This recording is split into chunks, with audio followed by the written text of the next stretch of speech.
Good evening. Welcome to CINEKYD Theater. You've met the stars, and they've put together an exciting half hour for you. Settle back and relax. This is the best of local talent. This is CINEKYD Theater.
So pleased that you could join us tonight.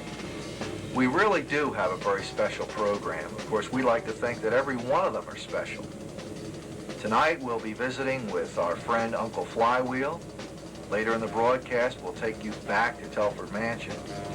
But to start the show, we thought it might be interesting to take you, the members of our viewing audience, behind the scenes, to meet some of the people responsible for much of the programming that takes place here at CINEKYD.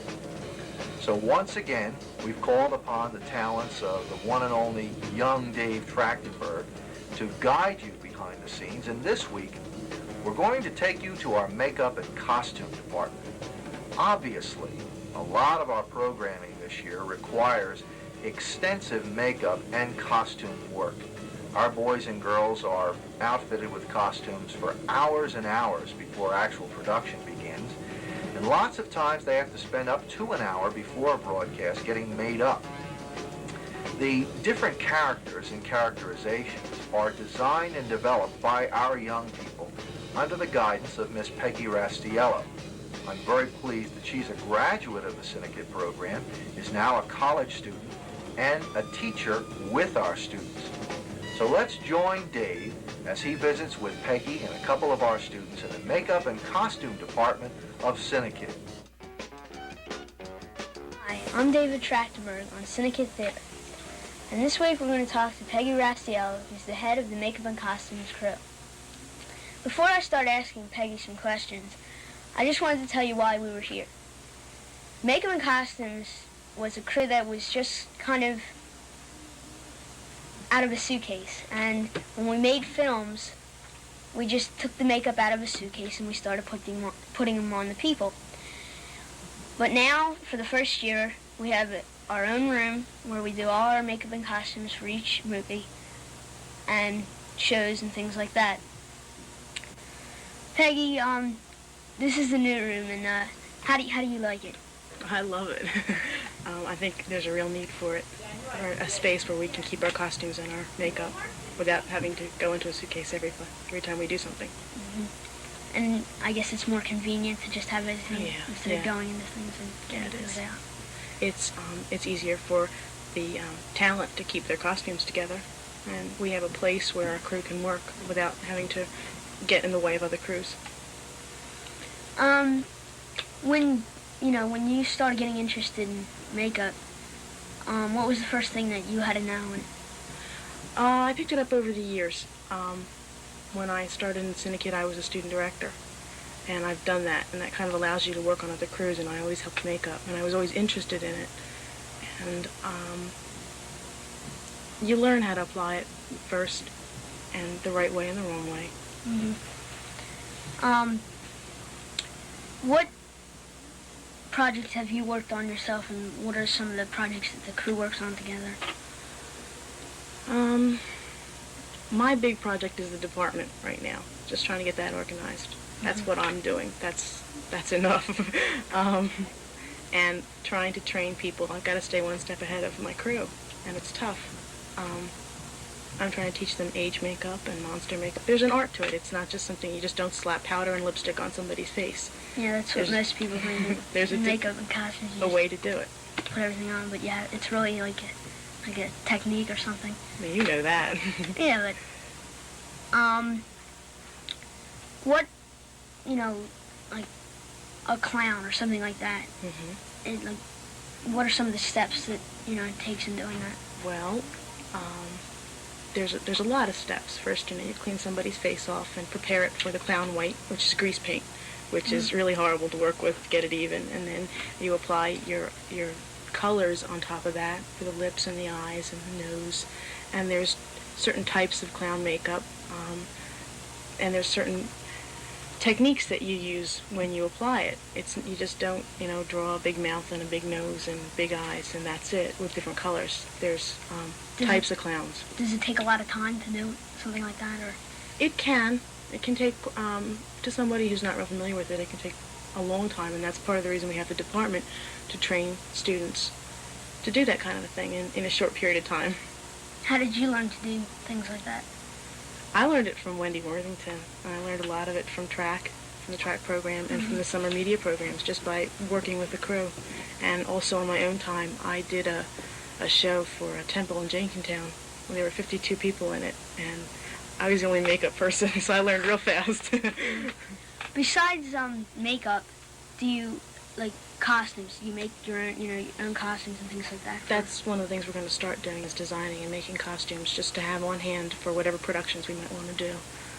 Especially, we have costumes for small people. We need them for the older kids too. I'll have to be doing some of that. We have our own sewing machine now, so we'll be using that.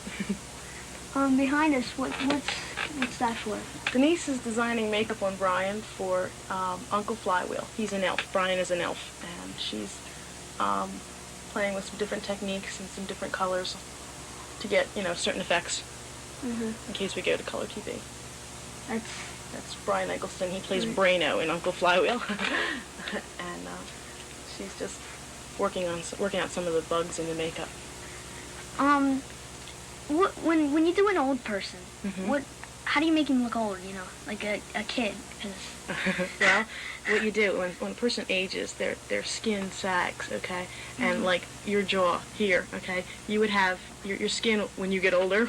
You'll have little bags under here, okay. So we create that using like dark brown shadow and white highlight. We create the effect of having a bag under your jaw and bags under your eyes and heavy lines from your nose to your mouth. And that's, there's a technique to that also. There's a whole, there's certain bones you accent and certain, shadows, hollows in your face that you accent also. Well, I understand that you know a lot about it, but how do you teach, people who are not familiar with it at all? Hands-on. You take somebody, you grab a subject, and you say, okay, we're going to need to make up on your face. And I'll take the crew, and I'll show them on one side of the face, and then they'll work it out on the other so that they match, and that the person, looks old when they're done. And you learn by doing it yourself. Besides doing movies and things like that, are there any other projects that you do in between? We have makeup notebooks, which are called morgues, which are pictures from magazines, newspapers, that of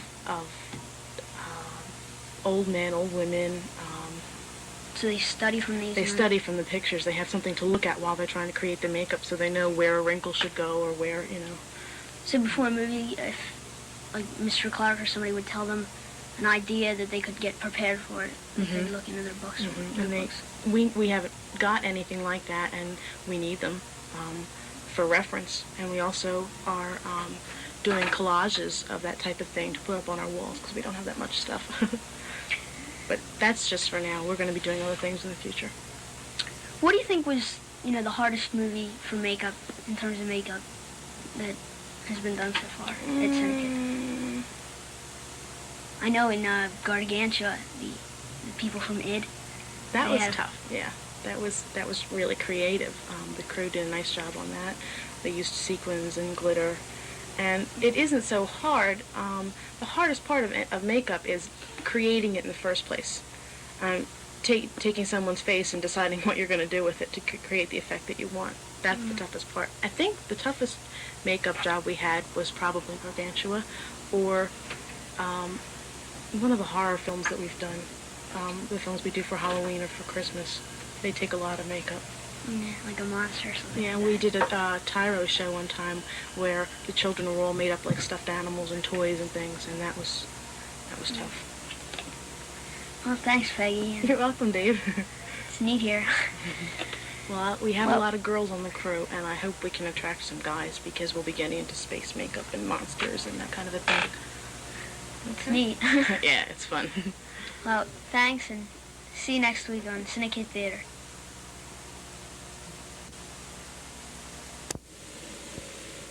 It really is interesting. I guess almost as interesting to see how a show is put together as it is to watch the completed product.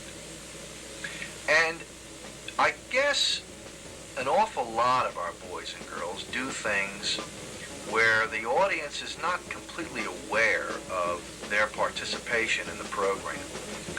So before we begin by showing you a completed product, what I'd like to do is to take you from the makeup department to the sets, the graphics department, different areas, hard at work. So here, from the background crew, we'd like to present now some clips, again, behind the scenes at CINEKYD, as we get ready to create CINEKYD Theater. What's your name? Ashley Barlow. And what do you do here at CINEKYD? Well, here at CINEKYD, I do still photography, and I do acting, and I do background film crew. And what do you do in background crew? Background crew, I usually do during the summer, and while the filming's going on and everything, for the movies, we film what they're doing behind the scenes, and it's mostly behind the scenes films. Okay. Where do you go to school? I go to school at Williamton Senior High in Warminster. Well, I plan to go to a two-year college, 2 years in communications, and then I want to go for 2 years in drama. I plan to go into an acting career. Okay, so your work here at CINEKYD is really helping you out for that. Yes, it is. I've been acting here for 5 years, and I've been doing a lot of technical work, and it really will help me when I go on the outside. I'll know what I'm doing. Okay, thank you very much, Ashley. Well now, having provided you with so many opportunities to see how it's done, suppose we take a look at a finished product. We take you now high atop a windy hill to a dark, dark mansion on the edge of town. This, of course, is Telford Mansion. To recapitulate, in weeks past, we've seen that young Jonathan Telford and his kid brother Bobby have inherited Telford Mansion, which is now occupied by Zelda Parch, various members of their staff and family. Miss Parch, of course, is not thrilled with the idea of turning over her residence to someone else. And as we've seen, there are a number of very, very curious people who live in Telford Mansion. At the conclusion of last week's episode, Jonathan and Bobby discovered, to their dismay, that they were locked in their bedroom. Let's see what happens this week as we continue with Chapter 4 of The Ghost of Telford Mansion.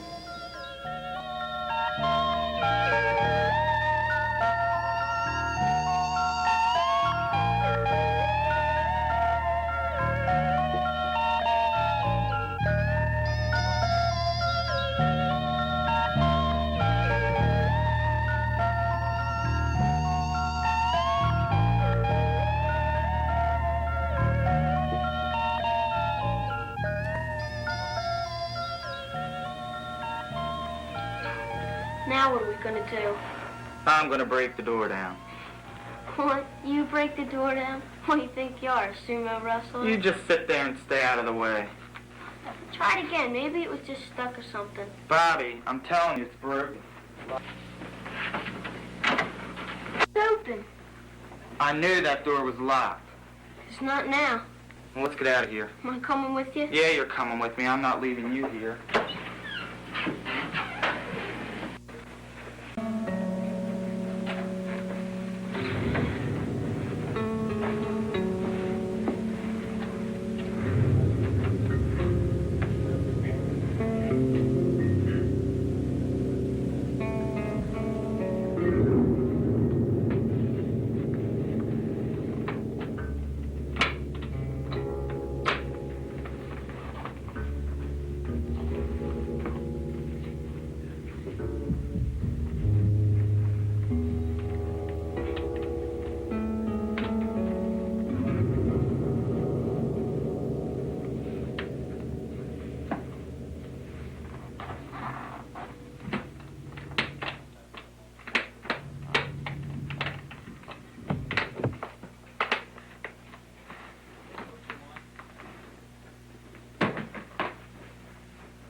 Snooping again, Winston. Oh, no, just taking out a little bit. I see.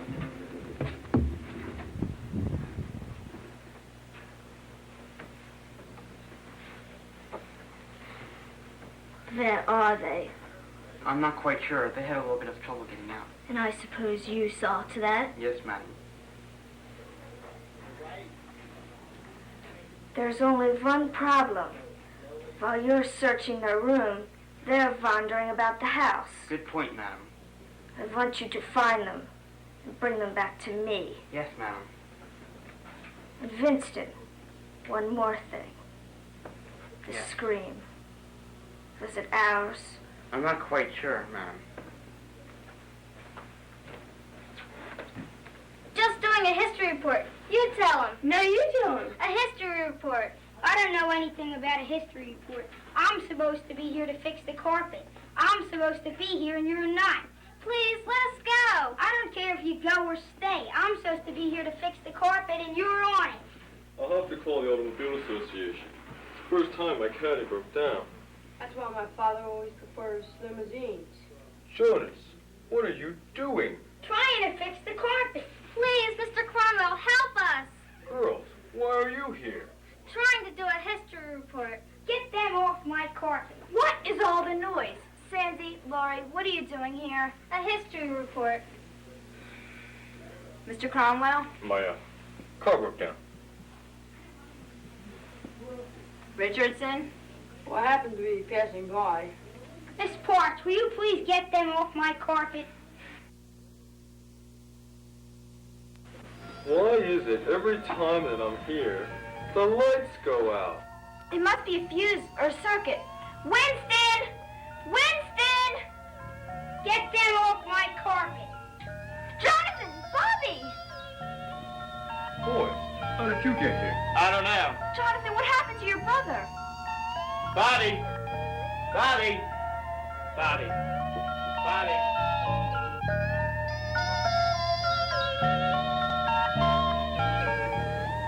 What did happen to those two girls? And how did Jonathan and poor Bobby arrive in the hallway? And for that matter, what happened to Bobby? You're going to have to wait until next week for Chapter 5 of The Ghost of Telford Mansion. Now, it's time for a visit with the one and only Uncle Flywheel. I think you'll find this evening's visit rather interesting. You know, we at CINEKYD are very, very proud to include among our friends an organization known as Citizens Action for Better TV. Within that particular group, efforts are made to improve the quality of children's programming and to keep kids mindful of the fact that not everything they see on TV or in the movies is real. Tonight, Uncle Flywheel attempts to explain to Stuart and his tiny helpers just that point, that things that appear on TV and in the movies don't always necessarily happen, that there's a lot of things called special effects and stunt work. But suppose we let Uncle Flywheel explain. So join me now as we take you far away to a place not included on every map. Here again is Uncle Flywheel's workshop.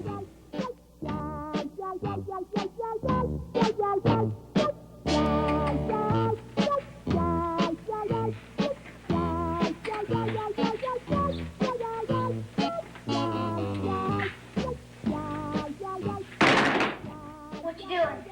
Warming up the TV. Well, there's a football game on tonight. Is that all you watch? Sports? Well, sometimes I watch baseball. That's sports. Oh. What you guys doing? Watching TV. Oh, good. There's a John Wayne Western on. We're watching football. Now, we're watching the Western. We're watching football. You're both wrong. We're watching the opera. I said we're watching opera. We're watching Western. It's my turn to pick the show. Why your turn? 'Cause I'm bigger. What are we watching? There's a horror movie on. Godzilla versus the Blob. Oh. What's the matter with you guys? It's great. Monsters and Dracula and blood and bats. Here comes Uncle Flywheel. Now we'll see what we're going to watch. Boys, I have bad news. What? The television is not working. Oh. Well, give me a chance. I'll try and fix it. Well, hurry up and fix it. I want to watch football. Well, no, I want to watch the Western. I want to watch the opera. We're all watching Godzilla versus the Blob. Godzilla? Yeah, don't you know who he is? No, I'm afraid I don't. Let me show you. He's this really big lizard. He's got scabs all over his body. And he breathes fire and he goes walking through cities. Right, left, right, left, right. And he smashes houses, knocks over people, crunches cars. Sounds delightful, Stuart. Oh, it is. And someday, I'm going to meet Godzilla. Stuart, Godzilla isn't real. He isn't? Tiny helpers, you didn't think Godzilla was real, did you? But Uncle Flywheel, I don't watch this kind of shows because they're too scary. You know, Enrico, a lot of people feel that way. But what seems to happen in these movies doesn't really happen. But I saw Godzilla stepping on those houses. Well, let me see if I can explain it this way.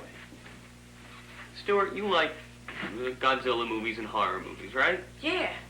Okay. Enrico, you don't like these movies because they're too scary. Right. Okay. But you do like John Wayne movies, right? Right. All right. Do you really think that in all those movies, John Wayne really shot all those people? But I saw it, Uncle Flywheel. Do you think that in all those movies, he really got into a fight and hit all those people? But I saw it, Uncle Flywheel. What you saw is what's called stunt work. You mean Duke got in there, he really hit anybody? You know, Stuart, a lot of people feel that there's too much violence on TV. And kids like you are the reason why. But I didn't do anything. Oh, Stuart. A lot of you boys and girls out there, like Stuart, my tiny helpers, enjoy what are called action movies. These are movies like westerns or science fiction movies, detective dramas. And in these films, there's a lot of what's called realistic action. Now, realistic action is like a fight or somebody getting shot. Now, what you're really seeing is a group of very talented, very brave people called stunt people. They put together these things that are often called gags to look as realistic as possible. Now, we here at CINEKYD like to make movies as professionally as possible. So we have our own group of stunt people who put together their own gags. I think it's easier if I show you instead of tell you. So maybe with a little elf magic, we can get this old TV to work.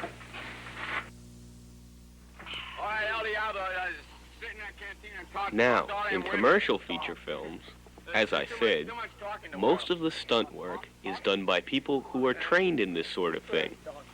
They get makeup and costumes designed so that they look like the stars. Then, through careful editing, you are led to believe that the big-name stars are actually making those death-defying leaps or taking those dramatic falls. In this action sequence from the CINEKYD film Whiplash, the young actors perform all of their own stunts. The punches, kicks, falls are all pretend, and they are the result of carefully practiced and precisely timed motions. In addition, the groans and punches, they were added later. It's all pretend, designed to look real. And while it's tiring work, since much of this sequence, like the rest of the film, was shot during July, not a single member of the production crew ever sustained even a minor injury while making Whiplash.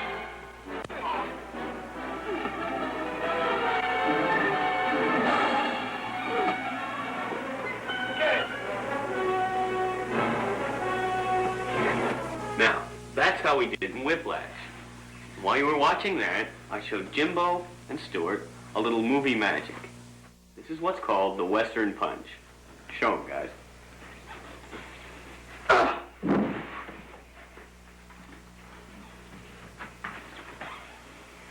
Was very good, Stuart. Thanks, Uncle Flavio. Now I can really get anybody. I'm sure you can, Stuart. Now, if we put Stuart back into his opening position and go to the camera over here, then we can see just how far Jimbo missed Stuart. It was a careful combination of Jimbo's swing and Stuart's fall. We didn't rehearse that, Stuart. How was that, CB? CB? Yeah, CB DeMille, movie talk. The famous movie director. Right. Can we try? Yeah, can we? Now there's a good point. This kind of thing should only be done when there's an adult around. And even then, only after you've practiced it 2 or 3 times. Okay, guys? Okay. All right. Well, I see by the cuckoo clock, our time for this week is just about up. Oh. On behalf of Stuart and the elves, always remember our motto.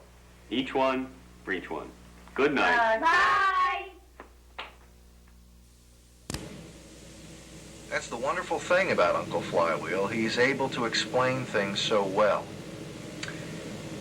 Uncle Flywheel, Stuart, the Tiny Helpers have been a part of our season this year, and we're very pleased that they're a welcome addition to so many homes. For those of you boys and girls who enjoy coloring or watercolors and things of that nature, I'd like to make this offer to you. We have a complete set of drawings. Uncle Flywheel, Stuart, Braino, Enrico, and Jimbo that we're very happy to send to you free of charge. This is something nice to have and which may add to your viewing pleasure. So if you'd like to have a complete set of drawings suitable for coloring, it's a mini coloring book. Simply drop me a line. Send it to CINEKYD, 129 Turwood Road in Willow Grove, Pennsylvania, zip 19090. Just ask for the Uncle Flywheel drawings. There is no charge. We'll be very, very happy to send them to you. Next week, as well on CINEKYD Theater, we've got a very special film done by the tiniest filmmakers of our organization. It's an animation movie that they made a few months ago, complete with their own music. So be sure that you watch our program next week. And unfortunately, it is that time.